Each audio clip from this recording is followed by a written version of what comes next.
Hello, everyone. Welcome to another episode of the Noisy Neighbours podcast. In tonight's episode, we're talking about United's outgoings or lack of, specifically around Rashford, Anthony, Sancho, and Garnacho. Why can United not sell these players? Do they need to sell them to buy? And what do we think of them as players themselves? Let's get it.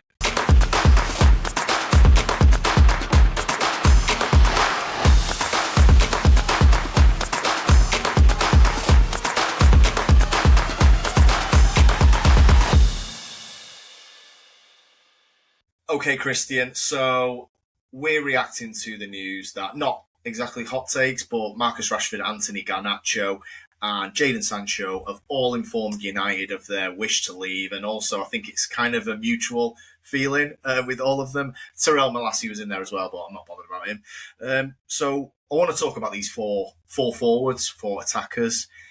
Two of them we've signed in the last 4 years for just an insane amount, which we'll come to. Two of them are academy prospects, which I also want to talk about. The first thing is, Christian, with this, I think that the Anthony Elanga £55 million deal yesterday has left me a little bit concerned, if I'm being honest. Some people might go, well, that's blown the market and you'd be able to go and get a fee for some of these. My concern is that Newcastle, maybe you could say, don't want to help Man United. Fair enough. I don't know if that's the case. I really think other clubs think these four are shit. I mean, Anthony, I don't want to focus too much on Anthony, but we'll touch on Anthony. But I want to talk about Rashford, Garnacho and Sancho in as much detail, Christian.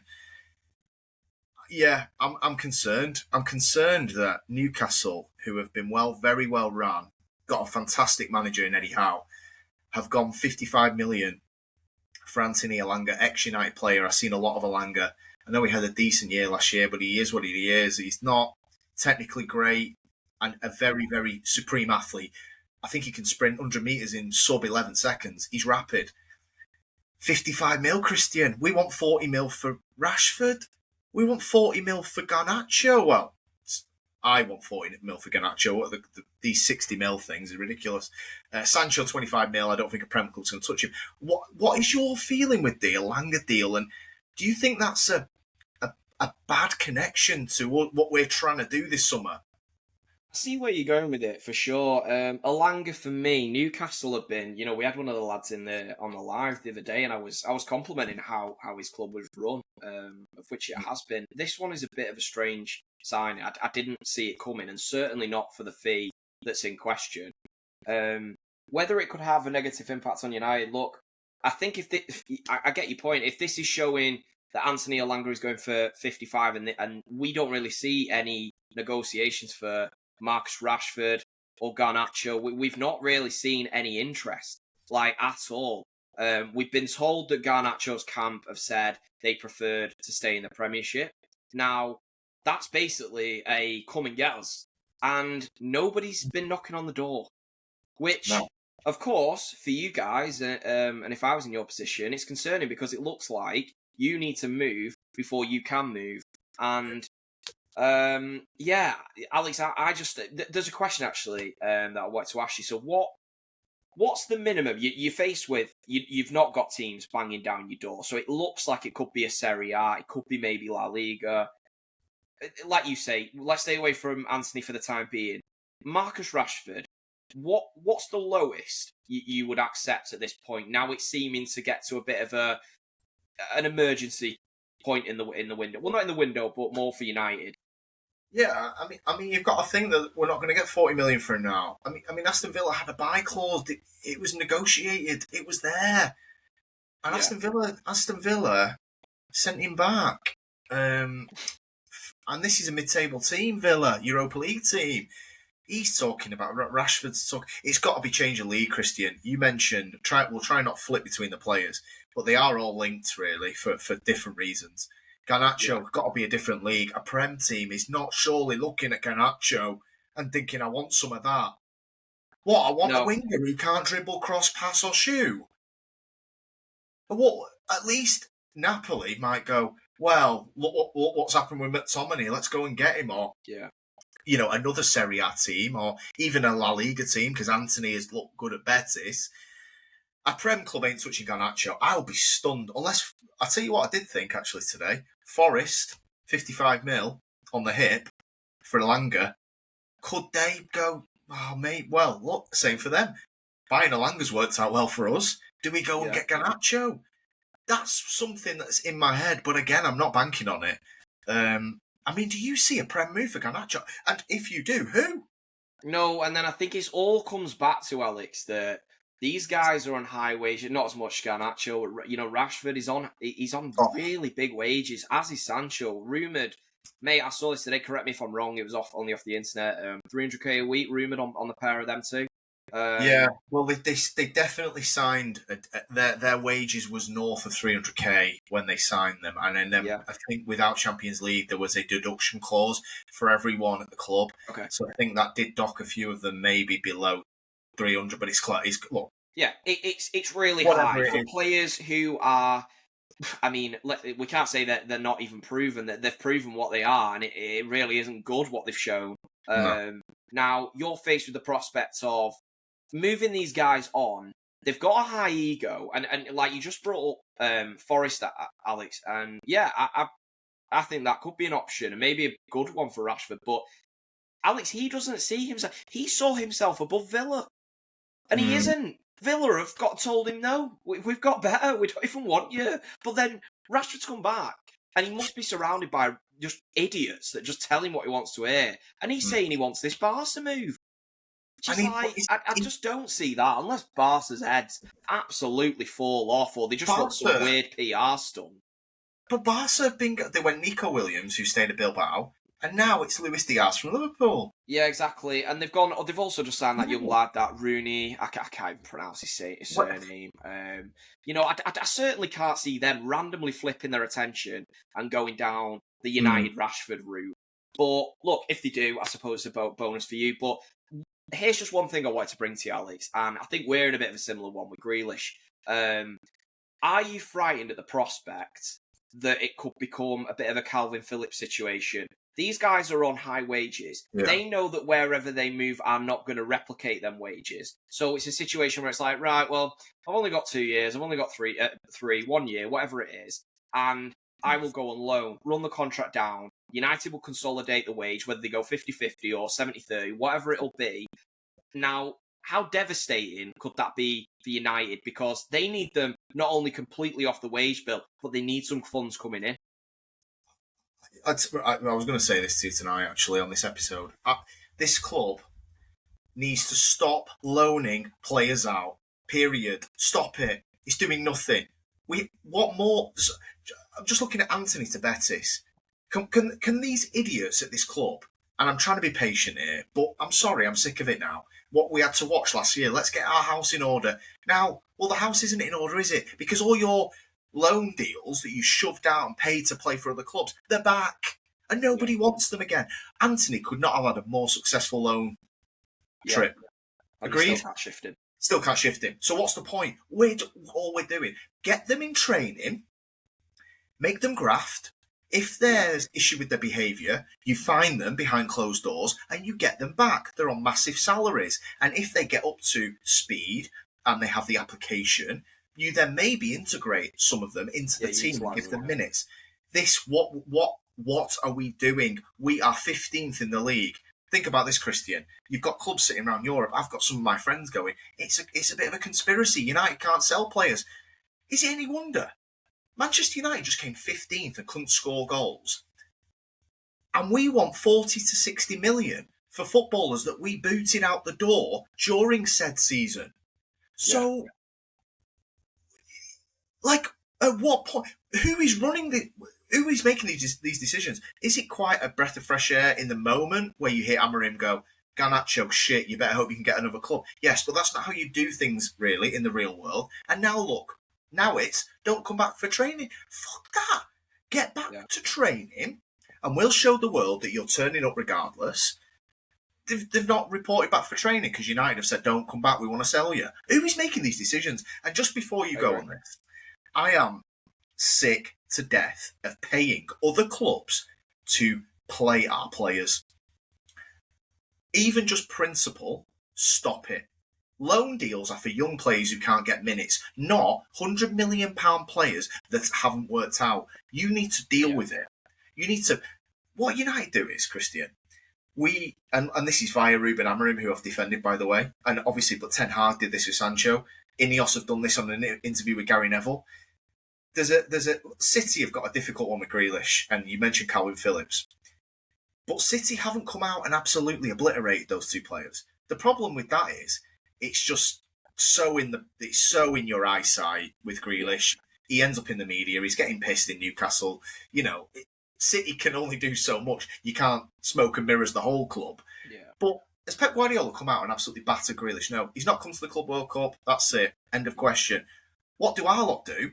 It's, like when you're selling second-hand clothes or second-hand items, what United do is just the opposite of what you should do. We've all probably sold stuff, sold at top on Vinted. You go on Vinted and you go, like new without tags. But really, you've wore it quite a lot. Because you know why? Because it makes it look better to the purchaser. But I'm not saying, I lie or any of us lie, but we all do it. We all big up a little bit of an ad, don't we? What United do is, I've wore this T-shirt for 2 years without showering. Please, can you pay a reasonable price for it? Yeah. No, you're so right. Alex, this is what they've done, and, it all comes back to, as well, this club, they seem to make just mistake after mistake, and, the biggest mistakes of all, Alex, is the fact these guys are earning this amount of money. You've got Jadon Sancho and Marcus Rashford, who signed deals north of 300 grand a week and never proved a thing. It's just absolute ridiculousness. Yeah. And this is what's got them in this mess, but then they're making more bad decisions on the back of it. You chose to loan out Rashford. Now, the only possible way that went well was that if Rashford suddenly turned his career around and went and bagged 10, 12, 15 goals in that loan span. But you knew he wasn't going to do that because you know that guy's application. And you also knew that he didn't even want to go to Villa in the first place. That was just because he needed to leave the club. So he went there. Yeah. So you knew that he was never going to come back with his valuation significantly higher than before he went out. It didn't make sense. You sacrificed half your season to then struggle to sell him anyway. It makes no fucking sense. I'm really, really angry about everything I've seen in the last 6. It didn't make sense. We did it. And then Anthony as well, shoving him out the door. Christian, we had 3 forwards available. Yeah. The joke is, Anthony has left you in the best of a bad situation because he did actually go out, fair play to the guy, applied himself, and he looks like he's trying to turn his career around. And he had a really good loan spell. So that gave United leverage. What I would ask you, Alex, is, so Anthony went out and he did well, he's come back. How bad are the people at this club? You look at City quite good at selling players, Liverpool very good at selling players. What are the guys at United? Are they unable to market footballers? They've got very much a sellable asset in Anthony. He's proved he'll get his head down, and he's actually proved he's a pretty decent player at a certain level. So why can they not sell him? Anthony is the one that I'm surprised we haven't been able to get out the door. The other 3, like I said, we've basically told the whole world how unprofessional and shit they are. And not just that, Christian. People have actually watched them on a pitch, and they're not that good on there either. So you can't even really... Even if we told the whole world that they're brilliant trainers, they stay 3 hours late every night, which they don't. They turn up late, and they turn up hungover. But we've told the world that. Why don't we keep some of the bad stuff? Because, let's be honest, anybody that's watched Garnacho, Rashford and Sancho, they've seen enough bad stuff. We don't need to pour gasoline on the performances on the pitch. We need to smoke screen it. We need to be like, look, sorry Garnacho can't cross, dribble, pass or shoot, but he's actually the best trainer we've ever had at the club. He's brilliant role model. He's potential. Rio Ferdinand said he's going to get better every year till he retires. At least Rio, Rio's a bit of an idiot, but at least, the hope is somebody watches Rio and goes, oh God, yeah, maybe he will get better forever. Side note, he won't. But people don't watch me. I'm talking to you on my podcast about this, so I can tell the truth. But United acts a little bit like me. Ruben Amorim, the reason I relate to him a little bit is because I thought this the other day. he actually speaks about the players the way I do, but that's not good. No, exactly, Alex. I think this is the thing, and it it comes back to, look, the professionalism at this club. It needs to be improved. If you're looking at selling a player, that information should have not got leaked to the press. That he's shouting at Garnacho, saying, you better hope you can find another club to take you. I mean, that's not good, is it? Because other clubs, like, if they read or hear of that, they're going to be like, God, how bad is this guy? What is his attitude? Is it absolutely horrendous? Which, by the way, probably is. I don't blame Amorim for saying the comment. But United need to handle this so much better. Make sure this shit doesn't get into the media. Also, because it's fucking devastating when it does. You mentioned before about talking, how we deal with this in the media and stuff like that, and the difficulty that we're landed with now. This is connected to signings. I'm really concerned and upset and angry about this because the feeling I'm getting, and not just the feeling, this is reported, by the way, and Mbeumo and Cunha is it without sales. Yeah. I'm terrified. I'm terrified about this, Christian, because, like I said, I'm looking at Forest. I'm clinging to, honestly, I'm not even joking now, I'm clinging to Forest a little bit right now for one of them. Be it Garnacho, or I think they'd probably go Garnacho over Rashford just because of age, and Alanga was young and they managed to... Yeah. Well, bro, what was the thing? What was the thing I said to you when the season ended? We did a podcast and I said, what's the main areas you need to sort out for next year? Now, obviously, your list was quite extensive, but the big one you said straight away, we've watched Onana all year, that needs to end. You've just told me, now you've signed Mbeumo and Cunha, and Mbeumo's looking like it could get done, Cunha is done. Yeah. If that is it, Alex, Onana is starting next season. Oh, yes. Because the other guy, like you said, United somehow found someone worse than him. So currently, Onana is your starting keeper next year. Yeah. You are not getting out the bottom half with him as your goalkeeper, because he is not a Premier League goalkeeper. He's not Forget Cunha. What do you want Cunha and Mbeumo to do? They score 5, you score 6. Because that's the situation you're going to be in with that turnip in there. Yeah. I totally agree. And look, this episode is sort of centred around the guys that United are publicly trying to flog, being these 4. How some of these... I'm sorry, but what about Højlund? What about Onana? Yeah. This club, I get that you can't sell 20... Christian, we can't sell 1. But Rashford, Garnacho, Højlund, Onana, they were all rubbish. In fact, Højlund and Onana were the 2 worst. Mason Mount, these Ugarte, they were all crap. We came 15th, Christian. We came 15th. And we lost the Europa League final to Tottenham. And every single player that was available then, except the ones that have finished on a free or retired, is still at the club. We have not sold 1 player since that final whistle blew on the last game of the season, except the ones that left on a free, which, the only money we've got in is the money from Anthony Alanga on the buy-on clause. So thank God Forest are that well run that they've actually got more money in for us than Ineos have. Yeah. That's the facts of the situation. Yeah, I mean, Christian, just on the players, I mean, unbelievable. How do you get these players to other clubs, and what sort of how big of a risk? Obviously, I'm a United fan. I'm very critical because I'm so annoyed that I've had to watch a lot of these players play well past their sell-by date. To be honest, I wouldn't have even played some of them. But what do you think? How will other clubs potentially look at this? And from your perspective, what hope is there? I am guessing with Rashford and Sancho, you're really struggling to find suitors for them too.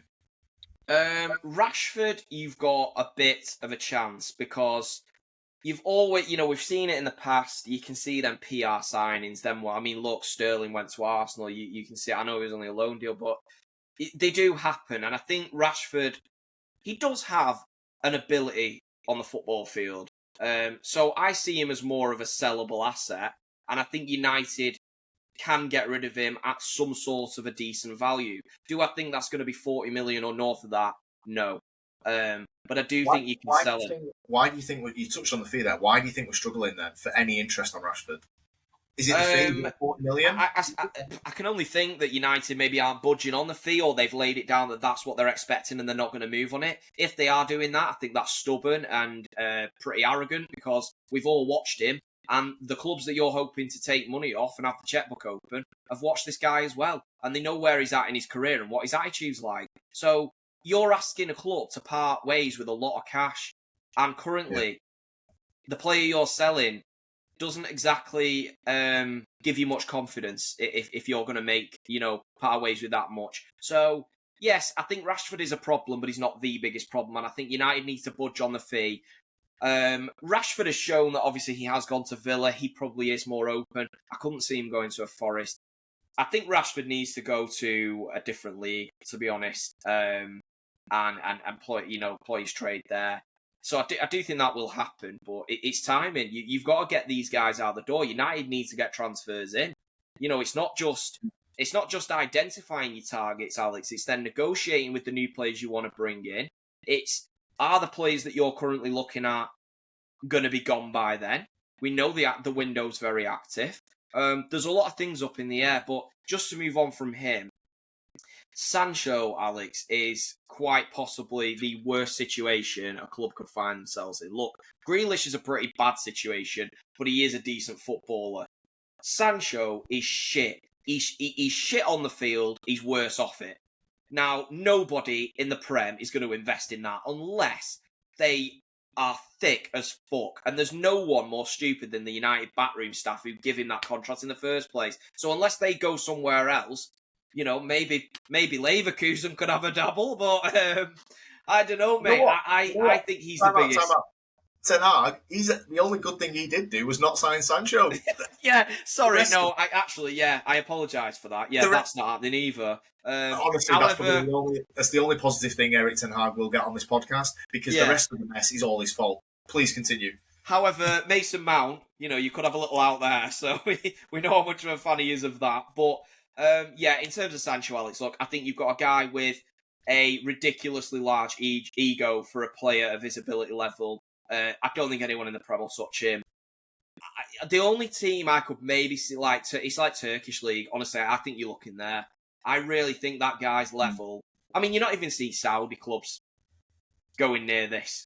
No, and that tells you where this deals are. I don't know what he's even holding out for. The greedy bastard obviously didn't want to drop his wages. Chelsea are that stupid. They even still nearly paid you the money for him if they could negotiate a better wage. And that greedy bastard said, no, I'll stick on what I've got. I genuinely think with Sancho, you're in either a payoff situation or you let him go for free and he signs for a new club. I think, and then his agent will maybe get a big fee off the new club as like the transfer fee because you let him go. I genuinely think you're in that kind of territory. I mean, Alex, what do you reckon? Who do you honestly think, and what fee, realistically, forget this 20 million, because I just don't think that's not. If you get 25 mil for him, fair fucking play. Yeah. Oh, Sancho, no. Sancho, he's got 1 year left on that ridiculous deal. Shout out Ollie, shout out Woodward. Thanks for that, boys. Still in your shadows. Still got your fingerprints all over this wage bill, so thanks for that, both of you. Jadon Sancho was just an average player. He was an average player in a shit league, and we went and spent 75 mil, put him on 300 grand a week. His head's gone, and I have some friends of mine and United fans still say to this day, and this is one argument I will never ever allow to hear, and I like Ollie. If he had his DM, we'd have been all right. Well, why didn't he buy a DM then? Why did he buy Jadon Sancho for 75 million when we had Martial and Rashford in the same squad, who, by the way, were quite good then? So don't come at me with that Ollie needed a DM shit. He did need a DM, yes. He signed Donny van der Beek and rang him personally to get that signing through, who was not a DM. And Jadon Sancho was just a shit footballer. So don't talk to me about that. Anyway, went off topic a little bit there. Sancho, you just got to try and drive him to Juventus and pray he negotiates a wage there that he's happy with. I think he'll probably be another loan deal, which this club should not be doing. They should just swallow the fee for another year and make him train his arse off at Carrington. That's what we should be doing with that. Don't like the guy, hated the signing. You, obviously, this was way before the podcast days. I kind of wish it wasn't, because I hated that signing. You hated that signing on my behalf. And yeah, well, Alex, I always told you, look, he came through my clubs you set up. Yeah. And he had an attitude at an early age, by the way. He thought that he should have been starting games for Man City, being in and around the first team squad. This is when we had Riyad Mahrez, by the way.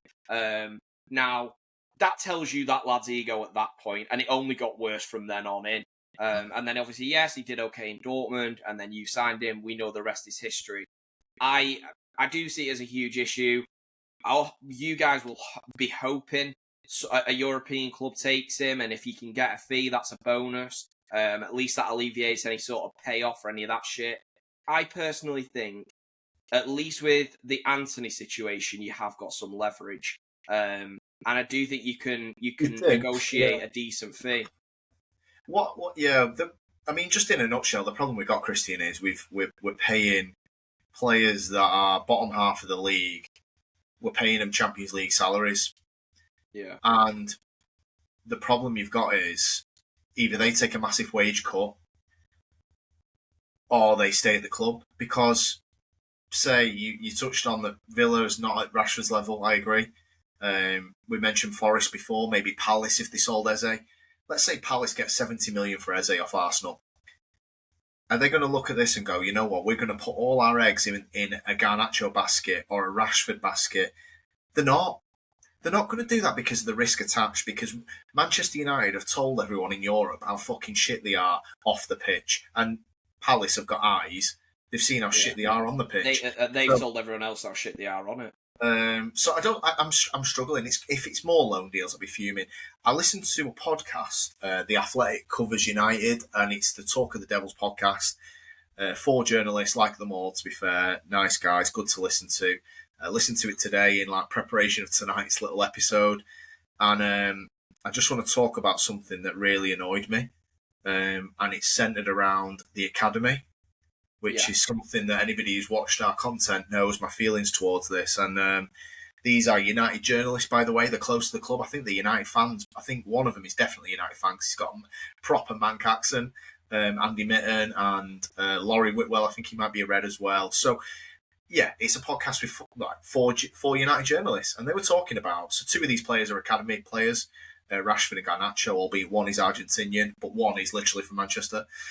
And they were talking today on the podcast about these 4 sales, exactly what me and you are doing now, Christian. And there was a segment when it comes to it talking about Garnacho and Rashford, and it was, there's real sadness attached that these 2 are potentially leaving the club. And I'm driving, trying to not crash the car in listening to this. And this is the thing I've got to listen to, and I've got this with United fans. So let me summarise why this is not a sadness. There is sadness actually, but you know the angle they were coming from. The angle is 2 academy players that we've got to sell. Yeah, the sob story bullshit. The sadness is that these 2 academy players ever got to this stage in their career at Manchester United. Rashford should have gone the second he came back from that 30-goal season. Shit. Should have gone. Should have been simple. Rashford should never seen. He should have Ten Hag should have outlived Rashford, and I thought Ten Hag was useless. Garnacho lacks fundamentals. Where's the sadness? Why is there a sadness? We've got a winger that's come from the academy who can't dribble, not that quick, not good at shooting, not good at crossing. Where's the sadness? Am I missing something? These are very high-paid, athletic. They work for the Athletic. They've got insight into the club. I have no sadness. No, I've got sadness that I've had to watch them. I've got sadness I had to watch a full season of Garnacho. That's my sadness. I could have cried. And Alex, this sadness, I mean, I'm surprised. I mean, any United fan, I don't know how they could watch what these guys have done on and off the pitch and be sad. Like, they are disrespectful. At a core, they are disrespectful towards the club that you apparently love. So, why are you sad at their possible departure from the club? They have honestly rubbished the club. You've had, I mean, Christ, Rashford has just not given a shit while he was there. You know, we've all seen the rumours he was ringing in, he was partying nights before and shit like that. And then you've got the other idiot that's fucking wearing Rashford's jerseys and, you know, and I know his general behaviour, even before then, was awful. You know, his antics on Instagram and, you know, mimicking managers and other players, you know, Martinez and players like that. I just don't get it because, look, my club has done an excellent job with their youth setup, and ultimately we do use our sister clubs. We loan them out, build their profile. Even if we don't loan them out, I think players now, teams have seen what players have come through the City youth setup. Even players you won't even think have been connected to. Elise was part of the City setup. There'll be players all around the world that have ended up being top class. Now that is looked at. So teams will go to us and they'll pay premium. City demand premium because of that. They go, look, we can give you 30 examples of where these lads are flourishing. And teams understand that and they'll pay premium. Now, that's fair enough. United of recent years, this is the problem, Alex, with what you've been moaning about for a long time. There is a bit of a penalty to pay when you keep bringing through dross and then the world sees it because they are then quite hard to move on. And also, other clubs don't have trust in your youth setup because they're like, well, yeah, but look at the last, 10 that have come through. They've not lit the world alight, have they? You know what I mean? Even people talking up Alanga, okay, yeah. But is it a great move for Newcastle? We sort of know what the guy is. You know what I mean? And what, is that the standout one of late? Like, it's not been good, Alex. Rashford would be the one you'd have to look at. And that's not gone so great long term. Just sticking with the guys on the pod that I listened to today, Talk of the Devils, and I told you that they mentioned the sadness comment, and I knew where it was going. And then anyway, it transitioned into they expanded on the sadness. Do you want to know the next thing they said? What? These are guys that I listen to a lot, by the way. I like their podcast, and that's it. Doesn't matter. We're not all going to agree on things, and I still will listen to them because they're good to listen to. It then went to this little concern of theirs. What about the record that United have got, which continues every game of having an academy player in the matchday squad? It dates back 4,300 games.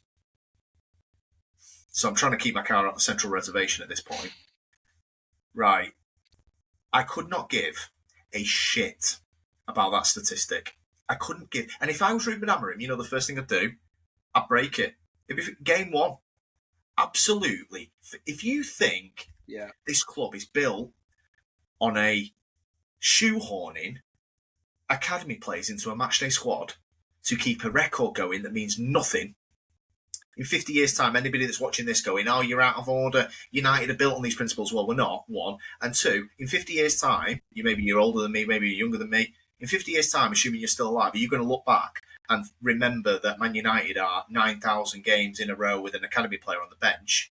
Or are you going to remember that we actually did stuff after Fergie and won a Prem or won a Champions League? I'm not even talking about winning. I'm talking about playing in the Champions League. Can we do that? I don't care who's on the bench, Christian. I don't want to see Toby Collier on there because he's an academy player. I don't want to see Tom Heaton on there making the numbers up. I want to see Man United winning the Prem. I want to see Man United in the Champions League. I want to see Man United winning the Champions League. And it's like, what about this record? Because Garnacho, Rashford are going now. Now it's like, fuck me, he's only got Mainu. Tom Heaton's being mentioned as like a buffer for this. This is an actual Man United podcast, Christian, on the Athletic. This isn't like a what's his name, Goldbridge.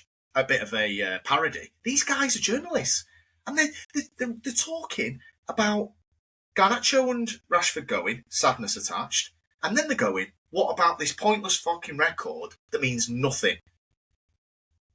Alex, it's meant to be a special thing for a young player to break into the first team. It's not meant to be gifted. It's not meant to be just so we can uphold this flex on other teams. It's not a flex. If your team is finishing 14th, 15th in the Premier League, at that point, abandon that because it's clearly not working anymore. Because I can tell you what, if my team don't have an academy player on the bench, but you go and win 4 in a row, I don't give a shit. I don't give a shit, and I guarantee you won't either. It's just this stupid nonsense that, like, I don't know what. I really don't. I can't resonate with it, Alex, because it's just like a loser mentality. It's like, what is that? What you're clinging on to? The peril United are in, and that's what's bothering you right now. That's the top concerns. Oh, what if we don't have an academy player in there? That is the least of your worries. Jesus Christ. 4,300 games of an academy player being in a matchday squad. We're 15th. Yeah, and one was Savage's son. Yeah, I Where's know. he now? And the thing is as well, Christian, It's just mad. it's not about the ones that prop the bench up and don't even get on. Because I suppose you could say, well, they don't get on, they don't affect you. It's the principle of it for me is that the club cares about this. Well, I assume the Yeah, club cares about clearly. it because it's a thing. So they must do. So you could go, oh, it's just these journalists talking about it. Well, it's not, is it? Because I remember this guy saying to me, he thinks that Ryan Giggs is in Van Gaal's ear to make sure, because you remember Van Gaal, he came in, Welbeck gone, Falcao in. You know Van Gaal was going down that route. And this Yeah. guy, he said to me, he thinks, I bet Giggs is in his ear about this record. This record, Christian, Yeah. 4,300 games. That's a lot of years. I don't know when this, apparently, it obviously maybe predates Fergie. This is something the club cares about. I said to you a bit ago on a pod we did, and I remember it was a game under Ralph Rangnick, and United won 3-1. I think it was away at Brentford or 3-0. And the goal scorers was Alanga, Rashford, and Greenwood. And I remember this. We were sixth. Do you remember under Rangnick? It was not very good. Not that it was his fault, but it was the Rangnick Ollie disaster season. Well, or it was a disaster at the time. And yeah, the club tweeted 3-1 win at Brentford or 3-0 win at Brentford, and all our goal scorers are academy players. I'm sorry, where have we? It doesn't matter. It doesn't matter if we win 3-0 and they're all born in Boca.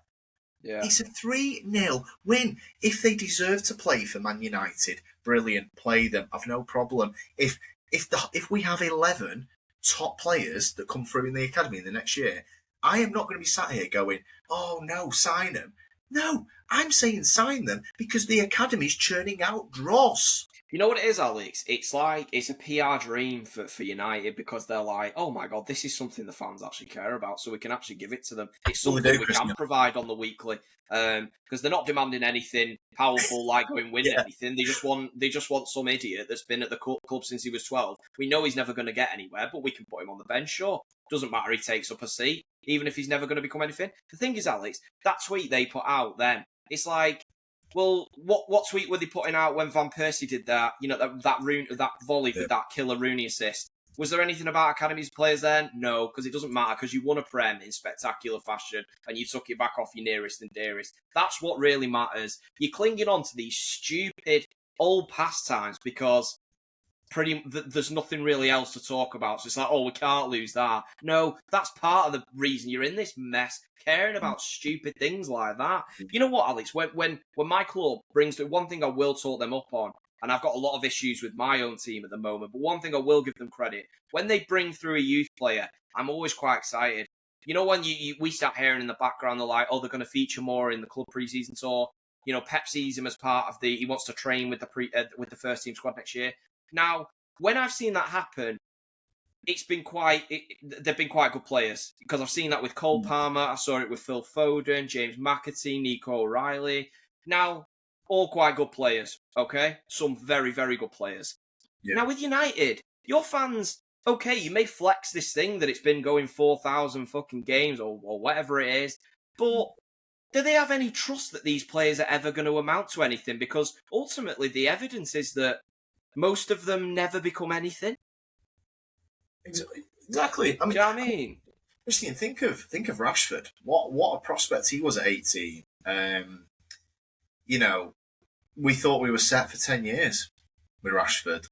And really, has he ever got better? Has he got better since he was 18, 19? He's probably still the same player. You obviously fill out a little bit physically and stuff like that.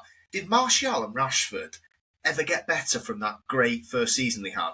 Saying great, you know, in sort of inverted commas because they were 18. They probably didn't, really. I remember sitting there going like, you know, I get sucked into it. Fuck me, we've got these two. What are they going to be like in 6 years? And this is the thing that comes back to your 20-year-old. The thing Rio Ferdinand said in his pod 2 weeks ago. Garnacho's going to be a bargain. He's going to get better and better and better and better. Just let me remind you of two players who were considerably better than Garnacho, by the way. And this is in this era, by the way. Martial and Rashford, 18 years old, 19 years old, between them. They probably didn't get much better, really, from being 18, 19, 20, other than maybe filled out a little bit. Yeah. Garnacho's nowhere near them talent-wise. Nowhere near them. It's not even me going the class of 92. I'm talking about in this shitty area we've had, two very promising talents actually they were kind of the finished article at 20. Yeah, Alex, no, you're right. And what is like staggering about that comment from Ferdinand is that he's an ex-professional and a great ex-professional at that as well. Oh, class player. For him to come out with that, it's like you've been around football a long time. You have much more experience than me and my brother will ever have. Why are you saying that just because a 20-year-old is at Man United now, what, he's just going to get better and better and better and better and better? Well, no, Rio, we've seen, because football tells us this, if you watch with your eyes, that is a very small percentage of players that actually do go on to get better and better and better. Because they don't. Most players remain average, or they can't ever hit the levels that people put on them. You know, at the end of the day, when you're, say, 21, 22, you are at your physical peak. Now, when you're getting, we're going to just give them a guarantee that at 29, they're going to be insane. No. Like, Alex, you even mentioned it the other week when we were doing one on Martinelli. It's like, it's easy to fall into that trap. Don't get me wrong, we've all done it. And it's like, man, look at what they're doing this season. Imagine in 5 years. But what if that is their level? What if they never get better than that, and that is just where they're at, and that's what you're going to get? So going off what that idiot's saying, you're going to end up giving out massive contracts to players and inflating their ego and creating little Garnachos en masse. And it ain't a smart idea because you're left with them, and then you end up in a mess. So... Unless he's just trying to make up for the club saying how shit they are. Maybe. Is he like the counter PR? Is he like the damage control? I tell you what, Rio, we've seen Amarin's blasted them all. You do a bit of damage control on that podcast, cock. Fucking hell. You and Goldbridge say Garnacho's Real Madrid quality. Get him on United stand. Hey, that's true. United stand said that he's going to go Madrid, didn't they? Like, about 18 months ago. Didn't that Beth say that, thank God they've signed Mbappe so they won't go for Garnacho? Well, what if Rodrigo leaves? Assuming you think Garnacho's going to go to Madrid. There's a space there for him. Alex, well, Rio on that video I sent you on Instagram, he was saying if it was called McTominay or something random, that he'd be getting his Real Madrid move for 100 million. So, just you've got to be careful of who you listen to be honest, because some of these guys, whether they're doing it for clicks but the thing is, I don't think Rio's doing it for clicks. I just think he has the maddest opinions ever. It's logged in the head. I mean, a lot of football fans, like you said, I mean, like, we've been sucked in before. Like I said, you remember 2015, I was like, I probably was saying to you at the time, I know it's 10 years ago now, I was probably like, what are Martial and Rashford going to look like in 6 years? Yeah. Do you know what I mean? I would have been saying that. I was at their debuts. I was like, oh my God, these two are fucking unbelievable. But the thing is, they were like really good 19-year-olds that became good 24-year-olds that became average 28-year-olds. That's sort of the model that you look at. You mentioned Martinelli. Martinelli, you'd have to say, great 20, is he 20, 21? Whenever that season was, Martinelli. Great 21-year-old season at Arsenal. Good 22, average 23, because you return to the mean a little bit. And the thing is, you're talking about, as you progress through your career, in a way, the first couple of seasons in the Prem, you burst onto the scene. Teams aren't doing the homework as much. You're new, you're fresh. You don't know, teams didn't know how Marcus Rashford was going to play on his debut against Arsenal. I didn't know he was going to play. And I'm a United fan, so Arsenal coming up to that game going, fuck me, is he going to drop off? Is he going to run in behind? Is he good in the air? Is he good with both feet? And then in 3 years' time, you go, right, okay, well, he's not very good in the air. He's not got great movement. We can probably pocket him. Just give him a yard because he's quick. That's when you start. Same with Martinelli. Martinelli was dangerous as fuck until defenders realised, show him on his left, done. You know what I mean? Yeah, Alex, why that comment is mad and why anyone listening to it really shouldn't be is because here's what I'm meaning when I say that gulf between, they're good at 21 and they'll get better and better and better. It's very rare. Honestly, it is really rare. You think of how many players you could reel off, you'd go, what, like, if you go in the Prem, you go, I'm just using two because I can't be arsed going all day. Riyad Mahrez and, say, a Ryan Giggs would be in that bracket. But how many wouldn't? How many would you say, Sterling? He'd be in the other category. What about Leroy Sané? A player that I could have gone on to say the exact same things. Martinelli. There's not many players that go on. Memphis Depay, when you signed him, great young player. never went on to hit them heights. There is 98% of them, Alex, to your 2% that go on and get better and better and better. And that's why going with his narrative is stupid. No, you're totally right. I completely share your thing. It's just a thing in football where I think people, there's like an equation, a maths equation where it's insert very good footballer at 18 times it by 6 equals world class at 28. Real Madrid won him. It don't work like that. Yeah, bro. It's not always FIFA growth, FIFA development. Like sometimes you've seen the best, and that's what they can offer. Yeah. Just before we go, one of our very loyal supporters, Mr. Kamal, was asking me in the comments on the last video. He wanted me to do a little bit of an outgoings video, which we've done. He was saying, "What's the least I would take for these players?" Which is a very good question, and I've been thinking about it actually since he asked me. And I know we've flirted around the prices, and obviously we kind of know what United are looking for. What am I looking for? I would accept anything for Sancho. I would accept 30 million for Anthony. I think that's fair. Yeah. I would accept 30 million for Garnacho. I think we could get that. And Rashford's verging on anything as well, purely because of the salary. I know he's probably the best out of the four on a football pitch, but the salary is ridiculous and the relationships are broke down. So I'd accept 20 million for Rashford. Ultimately, in this era, that's peanuts in it, really, because obviously 20 million now is probably, 10 million back way. So that's my answer to that. So, let us know. Hopefully you're watching this video, Kamal. If you are, hit us up in the comments. What would you flog these for, and how important is it? And anybody else watching as well, please tell us what you think about these four. Sancho, Garnacho, Anthony, Rashford, getting them out the door, the importance of it. And give me some suitors, or give us some suitors. Are you sat there like me looking at Forest with a bit of cash on the hip and going, Elanga worked out well, here's another one. That's what it's got to be, Alex, or at least it's got to be some loan with an obligation to buy it. Then again, what does that mean these days? Chelsea have proved that. I don't know. Our players are that shit. They actually break obligations to buy to not buy them. Yeah, they end up with legal battles. It's just crazy. I think sales are...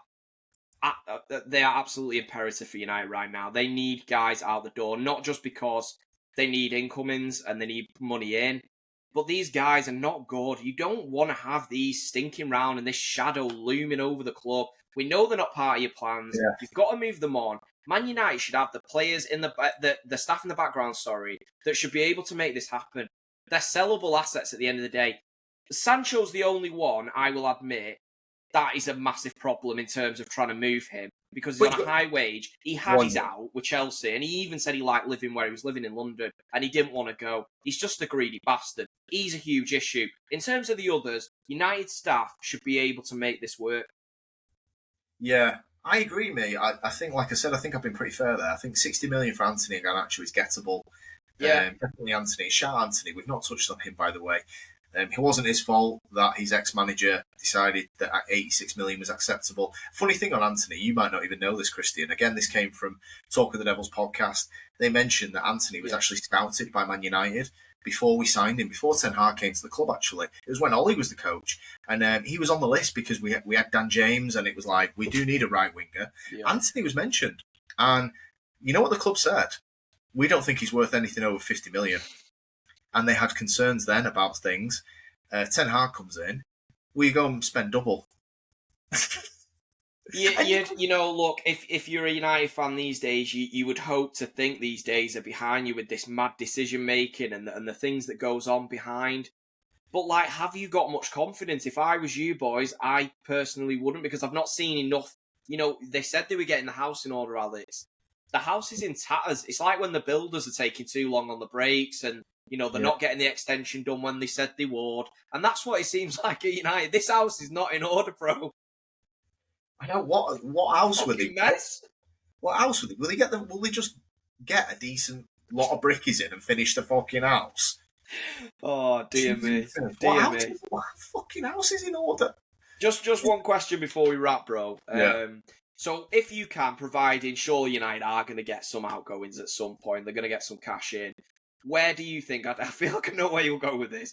Where would you go with that money? If say you have 50 million to spend, where are you going with it? And have you got any names on your mind? Striker and goalkeeper. Goalkeeper Emi Martinez from Villa. Yes, he's older. Yes, he's good. Done. Get them down from 40. 40 million's a bit heavy. That. Striker. For a goalkeeper of his age, but he's got experience. He'll just settle us down.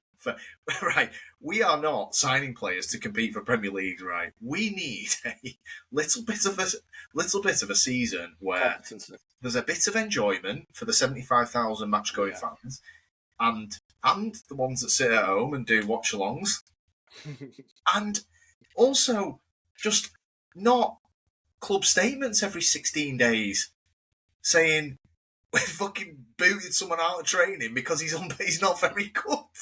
Like, can we just have 12 months of just solid, good professional footballers that can play Premier League football? So, United, obviously that's my brother's thoughts. If you do want to add a bit of comedy, I am going to be doing watch-alongs with my brother every single one this year, so it would be great if you maybe do leave Onana in just for another year. It would be belted. Yeah, no. Look, I do watch some of them back from last season, and I do find some of our clips funny. So hopefully, some of the audience does. And look, let's face it, the big smiley bastard turned up the other day for training. Saw him smiling behind his wheel, ready for more hell. So look forward to that, Andre. And then I didn't see Hoyland. But then again, maybe he's just fucking lost. Maybe forgot where we train, the idiot. So I've got him to look forward to as well. So look, Christian, you know what? You knew the answer before you asked me the question. Striker and goalkeeper immediately. And yeah, that's where my money would go. Is there any name? So in terms of Alex, if you have to go low budget, the obvious answer was Liam Delap, wasn't it? And obviously Chelsea wrapped that one up. Is there anyone you could think, lower, that you're going to have to go for a low fee, aren't you? So I mean, as much as it goes against what we're saying, you are going to have to do another punt, aren't you? Really? I mean, the thing is, though, Christian, our punts are 80 mil. Yeah,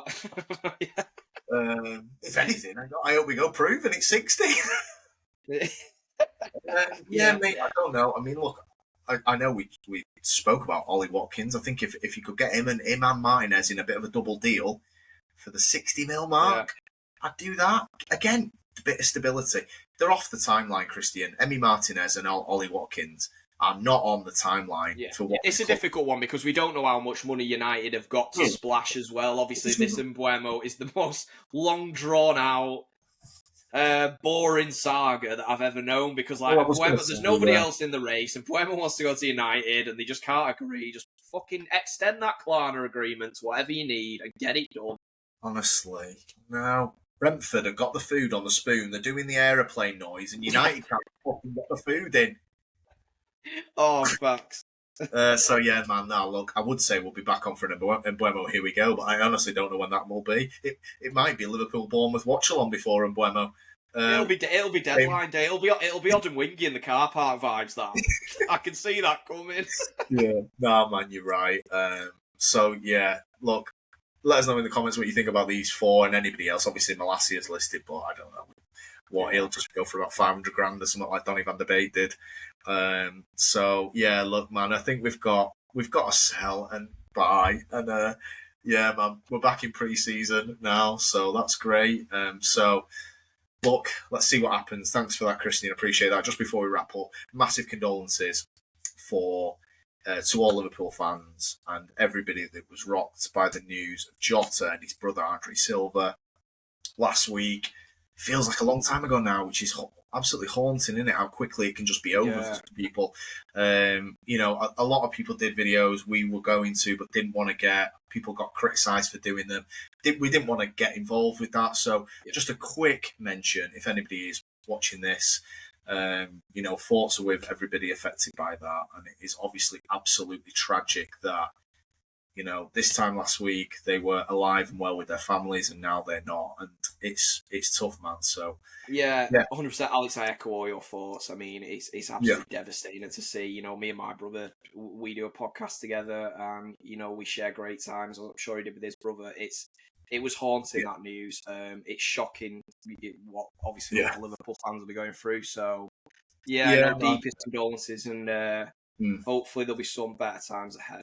Yeah, no, that club has been through tragedy, and obviously there's been bad ones in the past, and this is certainly one of them, unfortunately. And I'm sure they will do. They've already made an amazing gesture to pay up his contract to his family and stuff like that.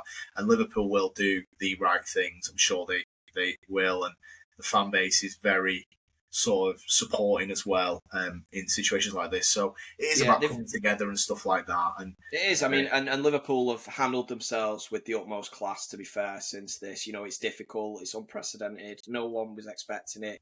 It came out of the blue, knocked us all for 6. Wow. I was devastated when you texted me about it. But I think Liverpool have dealt with it as best as they could. And it'll be nice to see that opening Premier League weekend, and we can see some all the clubs paying their respects. And 100%. I'm looking forward to seeing what Liverpool will do as well. I'm sure it'll be an amazing gesture. No, I'm sure they will as well. Yeah, and like you said, it does make you realise how short it can be and how quickly things can change. And obviously, being footballers, we feel like we're close to them in a way, even though we don't know them as personally. And that's why it sort of shocks us to our core a little bit, where it's like, if they can die, what? That makes you feel vulnerable, because you're like, we see them as almost superheroes in a way. Yeah, like an immortality. I know. Which is not. They're the same as us. They are the same as us too. You said, like, how many car journeys me and you gone on, and just absolutely tragic. I feel for the family so much, and obviously that club. We've got a lot of Liverpool fans who've shown us support on this channel. So if you guys are watching this, we are sort of thinking of you all in this moment, and hope that, look for, in a way, that first game against Bournemouth on that Friday night, we will be doing a watch along, and in a way, kind of looking forward to everybody celebrating Diogo Jota and his brother on that sort of opening night as defending champs. So I'm sure it'll be a brilliant spectacle, even in the worst of terms, really. Yeah, but just wanted to mention it. If anybody's still watching this video, thoughts are with anybody affected. So thank you for listening, everyone. And we will be back. If nothing happens, it'll be back next week, usual Monday, Tuesday. If not, hoping for that Mbeumo, here we go, before then, or anything that might change in the meantime. So, thanks for listening, guys. Massively appreciate that tonight. And we'll catch you on the next one. See you later.